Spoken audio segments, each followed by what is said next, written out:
I'll tell you, when I watch what goes on in that Parliament building, I have to laugh sometimes at how they behave.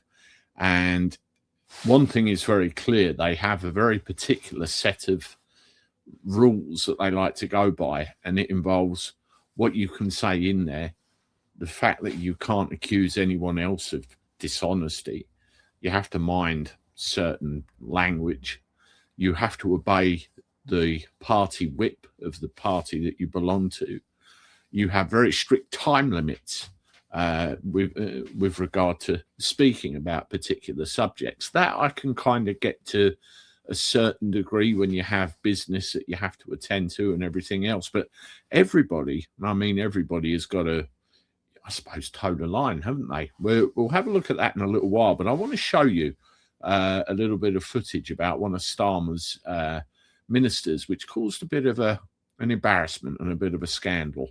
Let's have a look at this. And if anybody can name this geezer, please let me know, because I've never seen him before in my life. This decision will mean... Order. I'm going to very gently say to the Minister, it was always open to him to ask for extra time, and we can't find any record of him having done so. He's got 10 minutes already, and there seem to be 3 more pages. So I am going to allow the opposition spokespersons more time as well, because this is an important statement. I think he wants to finish, but it's very unfair to exceed the time by what I reckon will be 50%. Minister. Last orders.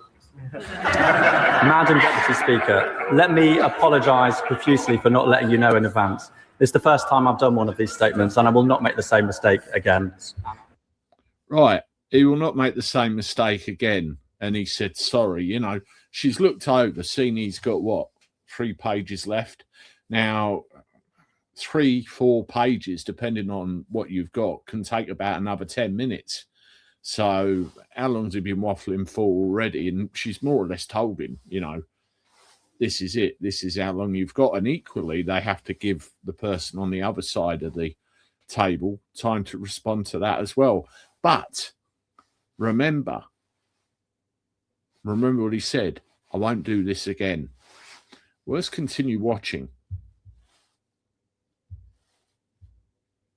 We will also continue to engage with the sector to ensure other retail, leisure and hospitality premises have sufficient planning flexibility.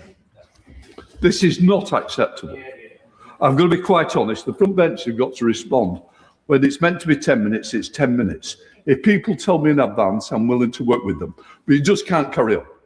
I take it you're now coming to the end and the back page, not the middle pages. Minister. See? He's done it again. So, Deputy Speaker, the Speaker himself, and he's done the same thing yet again. Now, what he's about to do is stand up and say, oh, I'm sorry about that. Well, let's see what the reaction is, shall we? No. I want you to end it. Quickly. Yeah, finished. Kaput. Over.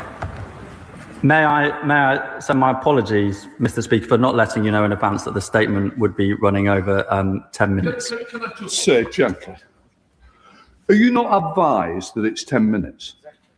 The departments, we have people within departments that's meant to advise ministers how long they've got. How on earth have we got to a speech that doesn't, it could be 20 minutes. Some further members here, there's other business. Please. This House should be shown the respect it deserves. And unfortunately, we're not getting it. I'm here to protect members, not for ministers to take advantage. Minister. I've got a problem with that statement. You know, he's here to protect the House. He's here to protect ministers, you know, however he put it. That, to me, really echoes the disconnect between us and them, doesn't it? They can't see past the front door, you know, where old Black Rod goes, cool, every parliamentary session. And by the way, how many ministers are actually in there wanting to have their say as well? It's a very different world, isn't it? A very different world. Now, does this guy know? Was he advised by somebody? Is it fallen through the wayside? Or is he taking the piss, hoping nobody notices? Let's have a look.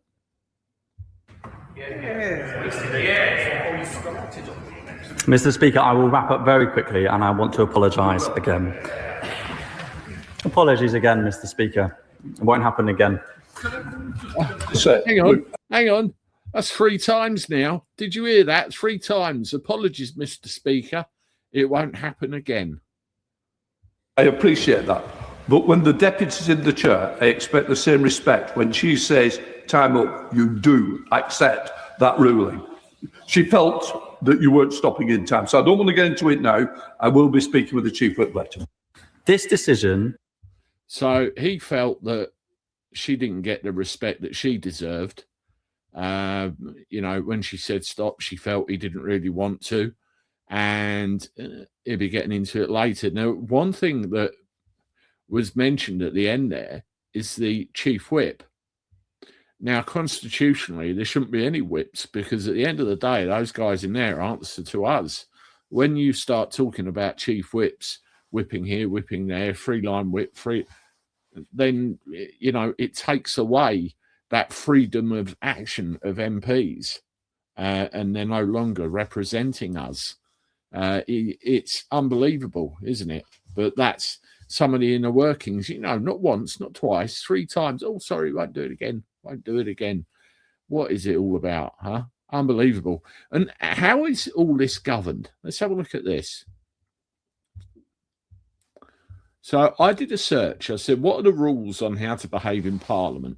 So particularly in the UK House of Commons, it's governed by strict rules of courtesy, decorum and tradition. I mean, some of this stuff goes back hundreds of years, and is it necessarily accurate? Key rules include addressing all remarks to the chair rather than other members. So, Mr. Speaker, you always hear them say, Mr. Speaker, Mr. Speaker. Avoiding personal insults or unparliamentary language and maintaining silence while others speak. You never hear that. It's always, hey, hey, hey, hey. Members must dress appropriately, avoid using electronic devices that disturb proceedings, and refrain from eating or drinking in the chamber. I've seen people eat before. Core rules of behaviour in Parliament, addressing the chair. Members must face the Speaker or Deputy Speaker when speaking. Turning one's back on the chair is considered disrespectful. Prohibited language, insulting, abusive or obscene language is forbidden and must be immediately withdrawn. That's also questioning somebody's honesty, and we've seen that. Referencing other members, they should not refer to each other by name, but rather by their constituency or ministerial title. Conduct during debates, members must not walk between the Speaker and the chair, read books or newspapers, or engage in loud conversation. It's like a fucking schoolyard, isn't it? Electronic devices, handheld devices are allowed, provided they're silent, do not disrupt proceedings. Twitter.com, all the time. Oh, sorry, X.com. Don't tell Starmer. Dress code, while not strictly codified, members are expected to wear business attire. Members must treat staff and colleagues with dignity and respect. So it's all about in the House, isn't it? It's all about what they do and how they are. And one interesting thing I find with the Speaker is the fact that by tradition, the Speaker's seat, no one stands in that seat as a matter of tradition. So it guarantees that the Speaker of the House gets herself in there every time. In other words, they're elected. They're selected rather than elected. And that's another thing that sticks in their gnaw, because it's us that elect them. And I remember Graham Moore from the English Constitution Party actually put himself up in the Speaker's constituency one year just to go, But, the whole thing's backward. The whole thing's backward. What do you reckon? Burko or Lindsay Hoyle? Do you reckon one was better than the other? You let me know in the comments. I mean, in my view, and I've started mouthing off on this on X, I don't think the party system, the whip system, is fit for purpose anymore. I really don't. I think we're gone. It's past it now. And, we really need to look at an alternative because this country is in trouble. It really is in trouble. And as you can see there, okay, what have we got that, we're dealing with? What's representing us?